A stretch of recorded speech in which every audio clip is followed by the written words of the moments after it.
गणपत नम है। आज मैं आपको भविष्य पुराण से जुड़ी बहुत अहम जानकारी बताना चाहती हूँ कि मैंने बहुत से पुराण पढ़े हैं। इसी पुराण की मैंने शुरुआत इसलिए की है क्योंकि यह एक तो स्पेशली कलयुग के लिए ही लिखा गया है। भविष्य पुराण ये यानी कि सतयुग या जिस भी युग में लिखा गया था उस समय ये भविष्य था और इसमें स्पेशल लिखा भी हुआ है कि ये पुराण कलयुग के लिए लिखा है, यानी कि कलयुग के मानव के लिए जिस ज्ञान, व्यवहार, आदर्श, जप, तप, दान, दक्षिणा, व्रत, कथा, महात्म्य, होम आदि जिस भी ज्ञान की ज़रूरत होगी वो इस पुराण में लिखा गया है। तो और मैंने ये पढ़ा भी है, तो मैंने देखा है कि जितना भी ज्ञान हमारे जीवन काल में जन्म से लेकर मृत्यु तक जिस मानव को जिस भी आवश्यकता होगी वो इस पुराण में है। तो इसलिए मैंने इस भविष्य पुराण की शुरुआत की है। और ये ऐसा नहीं कि सिर्फ ज्ञान ही है, इस पुराण का जो एक हर कथा का जो एक वो होता है, फल होता है, महात्म्य होता है, वो भी है इसका, यानी कि ये एक भगवान का भी है क्योंकि ये सभी वाक्य भगवान के ही व्यास जी द्वारा कहे गए हैं। तो इससे तो मैं हर बार उसमें जब भी वीडियो अपलोड करती हूँ तो मैं हर बार ये बात नहीं बताती हूँ कि इसका क्या फल है। तो आज मैंने स्पेशली इसीलिए लिखी है, तो इसका फल मैं बताती हूँ। हर अध्याय का ही एक फल है, तो आप सुनिए इसका अध्याय का फल मैं बताती हूँ। जो भी ये स्वयं इसी पुराण में लिखा गया है, जो इन संस्कारों को सुने अथवा पढ़े वह रिद्धि, लक्ष्मी, कीर्ति, धन, धान्य, यश, पुत्र, बंधु और उत्तम रूप को पाता है और कुछ काल सूर्यलोक में रहकर ब्रह्मलोक को प्राप्त होता है। और इस भविष्य पुराण में अगर आपने सुन लिया तो आपको कभी भी किसी ब्राह्मण से, किसी भी ज्ञानी पुरुष से, किसी भी तिथि, किसी भी वार, किसी भी तरह के जप, तप, तीर्थ दर्शन या फल पंचांग कुछ भी पूछने की आवश्यकता नहीं पड़ेगी। आपको स्वयं ही पता होगा। हर प्रकार का जो सनातन संस्कृति है उसके बारे में जितने भी हमें ज़रूरत पड़ती हैं, वाकई जितना ज्ञान है वो ज़रूरत का ही है। हमें जब भी उत्तरायण, दक्षिणायन, क्या शुक्ल पक्ष है, क्या पितृपक्ष है, कौन सा दान करना चाहिए, उस दान को क्यों, किस समस्या के लिए करना चाहिए, उसका फल क्या है, हर प्रकार की जो तिथि होती है, अक्षय तृतीया, हर प्रकार के जो मास हैं, अलग अलग मास आते हैं, चैत्र मास, उनका क्या फल है, उनमें हमें आहार क्या खाना चाहिए, यानी कि भोजन क्या करना चाहिए जिससे हमारी जो काया है वह निरोगी भी होगी, हमारी आत्मा तृप्त होगी, क्या दान करना चाहिए, किस पात्र में दान करना चाहिए, नाग पंचमी, श्री पंचमी, हर प्रकार के व्रत, हर प्रकार की कथा, हर प्रकार का दान, यानी कि पुस्तक दान का क्या महत्व है, विद्या दान का क्या महत्व है, गौ दान करना क्यों चाहिए। और इसके अलावा इसमें सामुद्रिक शास्त्र का भी बहुत बड़ा एक अध्याय जुड़ा हुआ है जो पूरा ये बताता है कि जिसमें आजकल भी सामुद्रिक भविष्य भी बताया जाता है कि उसके चेहरे को देखकर, उसके नयन नक्शे को देख के उसके व्यवहार के बारे में, उसके भविष्य के बारे में बताया जाता है। तो वो उसका भी पूरा ज्ञान इस पुराण में दिया गया है।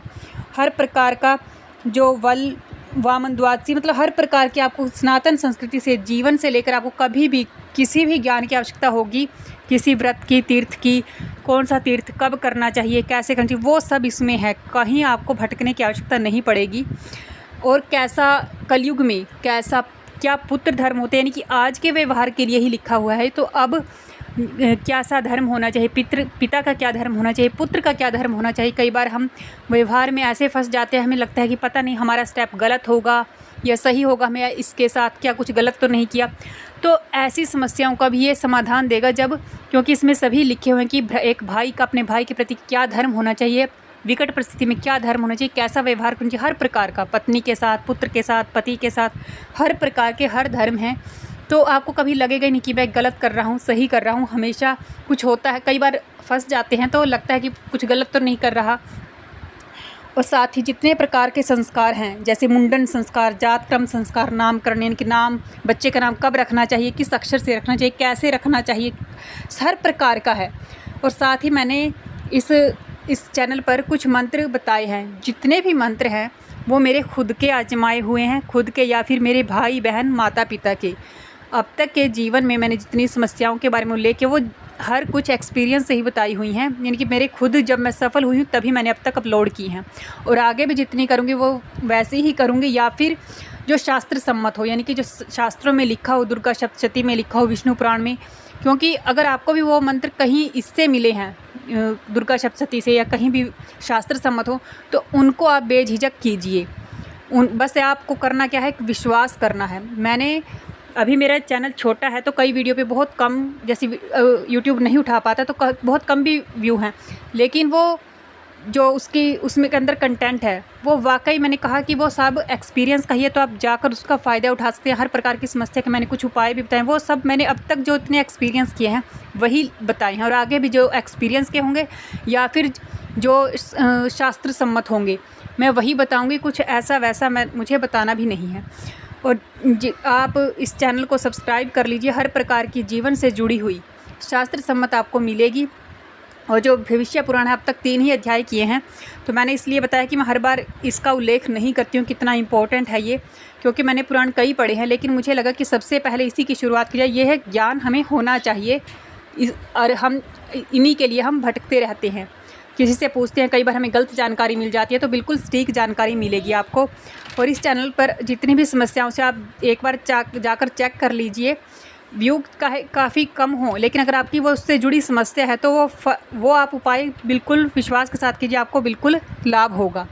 इसमें एक मंत्र मैंने पुत्र प्राप्ति के लिए किया था, बताया हुआ है, वो भगवान कृष्ण का बताया हुआ है। वो बिल्कुल ही हमने खुद का आजमाया हुआ है और हमने किया था। ये बहुत एक्सपीरियंस है और बहुत आप ज़रूर कीजिए। मतलब कहीं ये उल्लेख ही नहीं था कि पुत्र होगा, और हुआ। मतलब जब भी हम भविष्यवाणी करवाते हैं, जो 20-25 साल से जिससे हम भविष्यवाणी करवा रहे थे, उन्होंने भी कहा था कि इस साल नहीं होगा, लेकिन उन्होंने ही कहा कि हमने कहा कि गर्भ ठहर चुका है, तो उन्होंने कहा कि ये मंत्र का जाप करना है आपको, तो शायद हो जाए। शायद ही, मतलब उन्होंने कहा कि ये क्यों, अब गर्भदान हो ही चुका है तो आप ये कीजिए, नहीं तो मतलब इस साल संतान का उल्लेख है ही नहीं। तो हमने वो बड़े उससे विश्वास से किया और वो हुआ। और एक बार नहीं, हमने दोबारा फिर वो रिपीट किया, दूसरी बार, तब भी वो हुआ। तो आप ज़रूर कीजिए अगर ऐसी समस्या है, कुछ भी समस्या हो, मतलब सब कुछ एक्सपीरियंस है, मैं हर बार तो नहीं बताऊंगी। तो आप ज़रूर कीजिए, इस चैनल को सब्सक्राइब कीजिए, आपके लिए बहुत ज़्यादा उपयोगी होगा। और जब भी वीडियो आए तो प्लीज़ लाइक कीजिए, क्योंकि ये एक धार्मिक चैनल है। अगर आप चाहते हैं कि अच्छी है वीडियो, और भी ज़्यादा फैले, आपके बच्चे जब भी मोबाइल उठाए तब भी उनके सामने भी ये वीडियो जाए, तो ज़रूर लाइक किए, उनके कमेंट किए, तो इससे वीडियो ज़्यादा फैलती है। इतना अच्छा माध्यम होता है इंटरनेट की, इतने मिसयूज़ हो रहे हैं कि पोर्न ज़्यादा चलता है इस पर, जो भी सर्वे आते हैं 80%। तो आप चाहते हैं कि धार्मिक चैनल थोड़ा आगे जाए, हमारे बच्चों के आगे जब वो कंटेंट खोले तो कुछ ना कुछ धार्मिक भी आए। तो आप इन वीडियोस को लाइक कीजिए, जो भी धार्मिक आए, मेरा ही नहीं, कोई भी आपको अच्छी लगे तो उसको कमेंट कीजिए। इस तरह से वो वीडियो फैलती है। शेयर कर सकते हैं तो शेयर कीजिए, तो वो वीडियो फैलती है, यानी कि वो आगे जाती है और दूसरी वीडियो नहीं जा पाएंगी। तो यही था मेरा आज का कहना। तो आप इस चैनल को सब्सक्राइब कर लीजिए। अगर आपको अच्छा लग रहा है, आपको ये जानना है, तो ज़रूर कीजिए। और वीडियो जितनी भी अपलोड आप देखिए, आपकी कोई समस्या हो तो उससे जुड़ी हुई आप उन पे जाएंगे, चैनल पे जाकर देख लीजिए। कई बार वीडियो पे, क्योंकि नया चैनल है तो वीडियो पे व्यू शायद एक आधी पे 1-2 भी हो, लेकिन वो वीडियो मेरे बहुत अच्छी हैं, तो आप ज़रूर देखिए। धन्यवाद। जय श्री राम।